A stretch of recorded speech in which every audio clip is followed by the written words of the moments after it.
জয় মা, আমার মা, তোমার মা, সবার মা, জয় মা। মা সবার মঙ্গল করুক, সবাইকে ভালো রাখুক। এখন আমি এই তারাপীঠে আছি। তারাপীঠ থেকে এখন আমি যাব জহরা মা, মাকে দর্শন করতে। জহরা মা হলো মালদাতে পড়ে, মালদা টাউনে আপনাকে নামতে হবে, তারপর সেখান থেকে যেতে হবে। কেননা আগে মাকে না পুজো দিয়ে আমি অন্য কোথাও যেতে পারবো না, সেই জন্য মাকে আগে পুজো দিলাম, তারপর জহরা মায়ের কাছে যাব। সঙ্গে থাকবেন, সবাই মিলে বলুন আমার মা, তোমার মা, সবার মা, জয় মা। মা সবার মঙ্গল করুক, সবাইকে ভালো রাখুক, জয় মা। জয় মা। এখন ওয়েট করছি অটোর জন্য, মানে আমার পরিচিত অটো আছে, তার জন্য সে অটো ধরে আমি যাব রামপুরহাট স্টেশন থেকে তারপর 10টা 25-এ ট্রেন আছে মালদা যাওয়ার জন্য। জয় মা। এখন জাস্ট আমি অটোতে চেপেছি। হলো এর অটোতে আমি অনেক দিন ধরেই যাই, সব সময় যখন যাই এই ভাইয়ের অটোতেই। আর এর ভাড়া হলো আপনার 250 টাকা, মানে তারাপীঠ থেকে আপনি যখন রামপুরহাট স্টেশনে যাবেন এই ভাড়াটা লাগে। আর হলো এই ভাইটাকে দেখুন, এই যে এটা হলো সেই ভাই। আর বলবো যে আপনাদেরকে সবকিছু, যে এই ভাইয়ের কাছে যাবেন, আমি সবকিছু আপনাদের ইউটিউব চ্যানেলের মধ্যে সবকিছু দেবো, তার নাম্বার সবকিছু। খুব ভালো ছেলে, কখনো আপনাদের সমস্যা হবে না, মানে গলা কাটা যেটা হয় সেই গলা কাটাটা কখনো হবে না। ভালো থাকবে। এখন জাস্ট আমি রামপুরহাট স্টেশনে পৌঁছালাম। স্টেশনটা আপনারা দেখতে পাচ্ছেন, এটা রামপুরহাট স্টেশন। আর এই স্টেশনের সামনে বন্দে ভারত ট্রেনটা চলে যাচ্ছে। আমি এটাই যাব না, এটা 2 নম্বর দিয়ে যাচ্ছে, আর আমার ট্রেনও 2 নম্বরে আসবে। এবার জাস্ট আমি যে ট্রেনে যাব সেই ট্রেনটা এই জাস্ট আসলো। এটা হলো কাঞ্চনজঙ্ঘা এক্সপ্রেস। এই ট্রেনটাতেই যাব, মোটামুটি আধা ঘন্টা লেট ট্রেনটার। এবার যাত্রা শুরু করলাম, জায়গা পাইনি, প্রচুর ভিড়। দেখুন এখনই জাস্ট ছাড়লো। জয় মা। এখন মানে জেনারেল যে কম্পার্টমেন্ট ছিল প্রচুর ভিড়, সেই জন্য সে জেনারেল কামরায় উঠতে পারেনি, ওই জন্য স্লিপারে উঠেছি। কিন্তু দেখুন এই জায়গায় এইভাবে বসে আছি। কি করব, বেশিটা রাস্তা না, 2 ঘন্টার রাস্তা, তারপর গিয়ে জহরা মাকে পুজো দেবো। সঙ্গে থাকবেন, সবাই মিলে বলুন আমার মা, তোমার মা, সবার মা, জয় মা। মা সবার মঙ্গল করুক, সবাইকে ভালো রাখুক। এই ভাইটাও আমার সঙ্গে যাচ্ছে। এই দেখুন ফারাক্কা ব্যারেজ, এটা হলো ফারাক্কার বাঁধ, বিশাল বড় বাঁধ। এর আগেও আমি দেখেছিলাম, তখন রাত বলে আপনাদেরকে দেখাতে পারিনি। কত বড় বাঁধ। জয় মা, আমার মা, তোমার মা, সবার মা, জয় মা। ফাইনালি আমি পৌঁছে গেলাম মালদা টাউন, জহরা মায়ের উদ্দেশ্যে। এবার আপনাদেরকে দেখাচ্ছি মালদা টাউন। এটা হলো মালদা টাউন স্টেশন। এই ট্রেনটাতেই আমরা এসেছি, কাঞ্চনজঙ্ঘা এক্সপ্রেস। আর আপনারা সবকিছু আপনাদেরকে দেখাবো। মালদা শহরে জহরা মায়ের মন্দির, কখন পুজো হয়, কি হয়। মা যদি না চায় কোনোদিনও তো আমরা আসতে পারবো না। এই জায়গায় সব মায়ের ইচ্ছা, মা ডেকেছে বলেই আসতে পেরেছি। সবাই সঙ্গে থাকবেন, আর সবাই মিলে বলুন আমার মা, তোমার মা, সবার মা, জয় মা। মা সবার মঙ্গল করুক, সবাইকে ভালো রাখুক, জয় মা। জয় মা।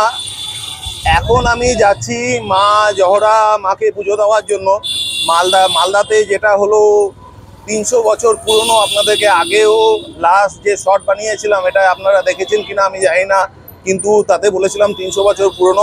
মায়ের আশীর্বাদ যদি না থাকতো আজকে এই মালদা জেলায় আমি পৌঁছাতে পারতাম না। এত দূর থেকে, দীঘা থেকে আমি আসছি। আর আরেকটা জিনিস বলবো, যে ওই জায়গায় মন্দির বন্ধ হয়ে যায় 5টার সময়। আমি জানি না, মাকে আজকে পুজো করে ডিপেন্ড করবে। আর এখন বাজে আপনার 3:40। আপনারা দেখুন 3:40 বেজে গেছে, দেখা যাক। আর যে টোটোতে গেছি, সে টোটো হলো আমার একটা যে ভাই আছে, আপনাদেরকে দেখিয়েছিলাম, সেই ভাইয়ের হলো পরিচিত একজন ছিল, সেই এটা করে দিল 80 টাকা। 80 টাকা ভাড়া লেগেছে। কোনো অসুবিধা হবে না, আপনারা আসবেন মাকে পুজো দিতে। সঙ্গে থাকবেন, সবাই মিলে বলুন আমার মা, তোমার মা, সবার মা, জয় মা। মা সবার মঙ্গল করুক। এই দেখুন এটা পুরো আম বাগান, আপনারা দেখতে পাচ্ছেন, পুরোটাই আম বাগানের পাশ দিয়ে যাচ্ছি। জয় মা, আমার মা, তোমার মা, সবার মা, জয় মা। ফাইনালি আমরা আজকে পৌঁছে গেলাম মা জহরা মা, মালদার যে হলো বিশাল বড় জাগ্রত মায়ের মন্দির, সেটা আজকে ফাইনালি আমরা পৌঁছে গেলাম। সেই জায়গাটায় দেখুন, যে জায়গাটা হলো পুরো আম বাগান আছে চারিদিকে। এবার আপনাদেরকে দেখাবো যে মায়ের মন্দিরের মেন যে মন্দিরটা সেটা আপনাদেরকে দেখাবো, সঙ্গে থাকবেন। এই দেখুন, এটা হলো সেই মায়ের মন্দির। এটা হলো মেন মন্দির, অপূর্ব অপূর্ব অসাধারণ মায়ের মন্দিরটা আপনি দেখুন। যদি আজকে মা যদি না ডাকতো, আজকে আমি 700 কিলোমিটার দূর, মানে আমি দীঘা থেকে মালদা আমি কোনোদিনও আসতে পারতাম না। মায়ের আশীর্বাদ ছিল বলেই আজকে এই জায়গায় আমি পৌঁছাতে পেরেছি। এর জন্য মাকে আমি জানাই শতকোটি প্রণাম, আমার মাকে জানাই আমার শতকোটি প্রণাম। আরও সব কিছু দেখাবো, সঙ্গে থাকবেন। জয় মা। জায়গাটা দেখছেন পুরোটাই জঙ্গল। আগেকার দিনে যে জায়গাটা ছিল পুরো জঙ্গল, জঙ্গল এলাকা সেম এখনো আছে। এটা হলো গ্রামের মধ্যে। আর এই মন্দির আনুমানিক 300 বছর পুরনো। এই মন্দির, আপনারা যে মন্দিরটা আপনাদেরকে দেখাচ্ছি, সেই মন্দির, মায়ের মন্দিরটা হলো 300 বছর পুরনো। এটা আপনাদেরকে বলার আছে, এই মন্দির স্বপ্নাদেশে একজন সাধু যিনি ছিলেন ইউপি উত্তরপ্রদেশের, সেই সাধু এই মন্দিরটা, মানে মন্দির না, ভগবানের জায়গাটা প্রতিষ্ঠা করেছিল এই জায়গায়। তারপর এখন পর্যন্ত এটা হলো তিওয়ারি ফ্যামিলি, তার বংশধর যে আছে, প্রথম প্রাচীন যে ছিল, প্রথম সে স্বপ্নাদেশ পেয়েছিল, তারপর মায়ের মুখটা সেই ওই জায়গাটায় দেখিয়েছিলেন। তারপর এখন পর্যন্ত সেই তিওয়ারি ফ্যামিলি এই পুজো করে আসছে। আর সবকিছু আপনাদেরকে দেখাবো, সঙ্গে থাকবেন। সবাই মিলে বলবেন আমার মা তোমার মা সবার মা। জয় মা। মা সবার মঙ্গল করুক, সবাইকে ভালো রাখুক। জয় মা। এখন বলি হচ্ছে বলে ঢাক বাজছে এই জায়গায়। জয় মা। এই জাস্ট আমি পুজো কমপ্লিট করলাম, মায়ের পুজো এখন কমপ্লিট করলাম। মানে আমি সৌভাগ্য যে এই জায়গায় এসে, আমি দীঘা থেকে আমি আসছি প্রায় আনুমানিক 600 কিলোমিটার দূর। সেখান থেকে আমি এসেছি মাকে পুজো দেওয়ার জন্য। সেটা পুরোটা পূরণ হলো আজকে পুজো, আর খুব ভালো করে হয়েছে। আর মা অসাধারণ, মানে বলে আপনাকে বিশ্বাস করতে পারবো না যে এই মা, মানে জহরা মা, আপনারা কোনোদিনও বুঝতে পারবেন না। আর এটা পুরো বংশ নিয়েই চলে। যখন ফার্স্ট ইউপির একজন ছিল, এই মায়ের হলো স্বপ্নাদেশ পেয়েছিল, তখন এই জায়গায় মাকে স্বপ্নাদেশ পাওয়ার পর মাকে প্রতিষ্ঠা করেছিল এই জায়গায়। তারপর এই মায়ের মন্দির প্রতিষ্ঠা করেছে, তার বহু বছর পর প্রতিষ্ঠা করেছে তিওয়ারি ফ্যামিলি যেটা আছে, তিওয়ারি ফ্যামিলির একজন, সে মায়ের চক্ষু দান করেছে, মাকে প্রতিষ্ঠা করেছে।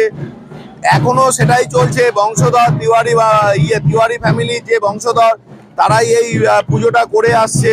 প্রচুর জাগ্রত। আপনারা যদি না আসেন আপনারা বুঝতে পারবেন না। বেশি দূর না, আপনার মালদা থেকে মাত্র 8 কিলোমিটার। আর আপনাদেরকে বলবো আপনারা আসুন, একবার হলেও মাকে পুজো দিন। আর আরেকটা যেটা বলার আছে, আপনারা আসলে মঙ্গল শনিবারে আসবেন, কেননা এই টাইমে মন্দিরে পুজো হয় বিকেল পর্যন্ত। কেননা বলি পড়ে, প্রচুর বলি পড়ে, সেই জন্য অনেকক্ষণ ধরে হয় এই পুজো। অন্য টাইমে আসলে আপনাদের ওই বিকেল 4টের মধ্যে মন্দির বন্ধ হয়ে যায়। আর আপনাদেরকে বলবেন, সবাই মিলে বলবেন আমার মা তোমার মা সবার মা। জয় মা। মা সবার মঙ্গল করুক, সবাইকে ভালো রাখুক। আর এবার দেখাবো, দেখুন মন্দিরের সামনে, মন্দিরের সামনে এটাই হলো মায়ের গর্ভগৃহ এই জায়গায়। এই দেখুন মা, আপনাদেরকে চেষ্টা করছি যতটা, কেননা ভিতরে অ্যালাউ নেই বলে আমি করতে পারছি না, তাও যতটা হয় আপনাদেরকে আমি দেখাবো। সঙ্গে থাকবেন আর সবাই মিলে বলবেন জয় জহরা মায়ের জয়, জয় আমার মায়ের জয়, আমার মা তোমার মা সবার মা। জয় মা। মা সবার মঙ্গল করুক, সবাইকে ভালো রাখুক। জয় মা। সঙ্গে থাকবেন। জয় মা। বৈশাখ মাসে আসেন, আমি এসেছি জ্যৈষ্ঠ মাস, এখন ফাঁকা টোটালি। বৈশাখ মাসে আসলে প্রচুর ভিড় থাকে, মঙ্গল আর শনিবার।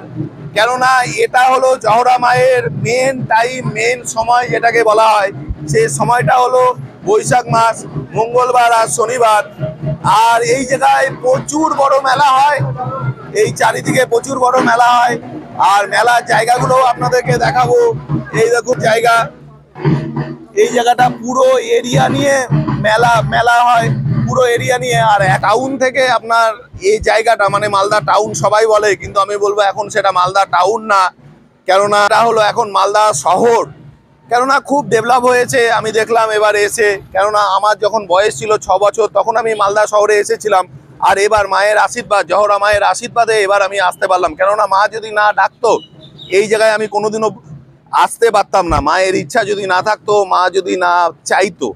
এটাই সবচেয়ে ভালো থাকবেন, সবাই মিলে বলবেন আমার মা তোমার মা সবার মা, জয় মা। মা সবার মঙ্গল করুক, সবাইকে ভালো রাখুক। প্লিজ লাইক করবেন, কমেন্টস করবেন, শেয়ার করবেন। কেননা আপনাদের একটা লাইক, একটা কমেন্টস আর একটা শেয়ারে অজস্র মানুষ দেখতে পাবে এই জহরা মাকে। অনেকেই জানে না, আমিও জানতাম না আগে। যখন আমি এসেছি এই জায়গায়, মানে মানে এখানে আসিনি, আমি মায়ের মন্দিরে, মানে আমার মা মানে তারা মার পুজো দেওয়ার পর আমি যখন ট্রেনে চেপেছি তখন একটা মালদারি একটা কাকিমা আমাকে বলেছিল আসবেন, জহরা মা আছে এই জায়গায় প্রচুর বিখ্যাত। ওই কাকিমাটার কথা শুনেই আমি আজকে এই জায়গাটায় এসেছি মাকে পুজো দেওয়ার জন্য। আর সত্যি প্রচুর জাগ্রত, আপনারা আসুন, পুজো দিন এখানে। আর এখানকার ব্যবস্থা খুবই ভালো, আপনাদের কোনো সমস্যা হবে না। আর 2, আপনি যে শহরটায় আপনি মানে মালদায় যখন আপনি নামবেন স্টেশন থেকে আপনাদের কোনো সমস্যা হবে না। ওই জায়গা থেকে টোটোতে 20 টাকা ভাড়া নেবে। আপনারা রথবাড়িতে আসবেন, রথবাড়ি থেকে একটু রথবাড়িতে আপনার যেটা আছে ওই জায়গায় ট্রেন, মানে হোটেল যেগুলো আছে, হোটেল খুব কম আছে। সেই জন্য বলবো একটু এগিয়ে আসার পর প্রচুর হোটেল পাবেন। আমি যেরকম হোটেলে আছি 500 টাকা ভাড়া, সব কিছু ভালো এই জায়গার। একবার আসুন, আপনারা জহরা মাকে পুজো দিয়ে যান, আপনাদের সবার খুব ভালো লাগবে, খুব ভালো লাগবে। এটা একটা গ্রামের মধ্যে আছে, বিশাল জাগ্রত মায়ের মন্দির। আমার খুব ভালো লাগলো যে আমি প্রথমে ভাবছিলাম যে আমি পুজো দিতে পারবো কিনা, কেননা এই জায়গায় মায়ের মন্দির সন্ধেবেলা হলেই বন্ধ হয়ে যায়। কিন্তু আমি আমার ভাইকেও বলেছিলাম, যে ভাইটাকে আপনাদেরকে দেখিয়েছিলাম, সে ভাইকেও বলেছিলাম যে পারবো কিনা জানি না, মা ডেকেছে তার মানে আমি মায়ের পুজো দিতে পারবো। সবাই মিলে বলবেন আমার মা তোমার মা সবার মা, জয় মা। মা সবার মঙ্গল করুক, সবাইকে ভালো রাখুক, জয় মা। এবার আপনাদেরকে দেখাচ্ছি মাকে গর্ভগৃহ ভিতরে। দেখুন কি অপূর্ব মা। এখন বলি হচ্ছে, বলির টাইমে মায়ের মুখটা দেখুন কত সুন্দর, অপূর্ব অপূর্ব, এত সুন্দর। আমি যে সৌভাগ্য এই জায়গায় আসতে পেরেছি, এই জন্য মাকে জানাই আমি শতকোটি প্রণাম। এটা হলো বাবা ভৈরব এই জায়গায় বিরাজমান। দেখুন এই যে মহাদেব বিরাজমান, তার সঙ্গে বাবা বজরংবলী বাবা এই যে দেখতে পাচ্ছেন এই জায়গায় বিরাজমান। কেননা দরজাটা বন্ধ আছে সেই জন্য আপনাদেরকে দেখাতে পারছি না। এই জায়গায় গণপতি বাবা, এর পাশে দেখুন গণপতি বাবা আছে। আর এই যে বাবা ভৈরব এই জায়গায় বিরাজমান, আর ঠিক এই জায়গায় বাবা বিরাজমান। এটা হলো মায়ের মন্দির, এই জায়গাটা মায়ের মন্দির, মানে আপনারা বুঝতে পারছেন মা যেখানে থাকবে বাবা ভৈরবকে সেখানেই থাকবেন। সবাই মিলে বলবেন আমার মা তোমার মা সবার মা, মা সবার মঙ্গল করুক, সবাইকে ভালো রাখুক, জয় মা। জয় মা, আমার মা তোমার মা সবার মা। আজকে এই দাদাটা যদি আজকে হেল্প না করতো, আজকে জহরা মায়ের কাছে আমরা দর্শন করতে পারতাম না। দাদা প্রচুর হেল্প করেছে, এখন আমাদেরকে নিয়ে ঘুরিয়েছে, সব কিছু করেছে। দাদা তোমার নামটা একবার বলবে? আমার নাম জয়ন্ত মণ্ডল। আমার নামেই আছে দাদার নাম। দাদা খুব ভালো মানুষ, তো সঙ্গে থাকবেন, জয় মা।